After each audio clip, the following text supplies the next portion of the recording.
రా మేడం. చెప్పాలంటేనే ఆవిడ అక్కడ కూర్చుంటావు. రా, బాగున్నావు కదా. హాయ్ అండి, అందరికీ నమస్కారము. హాలిడేస్ కదండి, ఎప్పుడు సెల్లులు తీసుకొని కూర్చుంటారని నేను వీళ్ళకి కథ చెప్తున్నాను. మీరు కూడా ఇలా పిల్లల కథలు చెప్పండి. అలాగే మా ఛానల్ని సబ్స్క్రైబ్ చేసుకోండి,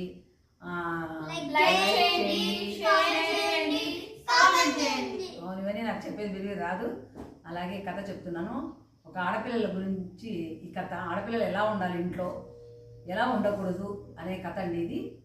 చాలా మీరు కూడా ఈ కథ విని మీ పిల్లలకు చెప్పండి, బాగుంటుంది. చాలా లాస్ట్ వరకు వీడియో మొత్తం చూస్తే మీకు కథ అర్థమవుతుంది. చెప్తున్నాను, మీరు రెడీనా? ఆడపిల్లల కథని మొగరాయిడా అక్కడ ఉండాలంటే ఓకే. ఒక ఊళ్ళో ఒక పెద్ద సేటు ఉంటాడనమాట. వాళ్ళకి సరుకుల అంగడి ఉంటుంది అనమాట. సరుకుల అంగడి అంటే కిరాణా షాపు. అలా అంగడి పెట్టుకొని ఉంటారు. వాళ్ళకి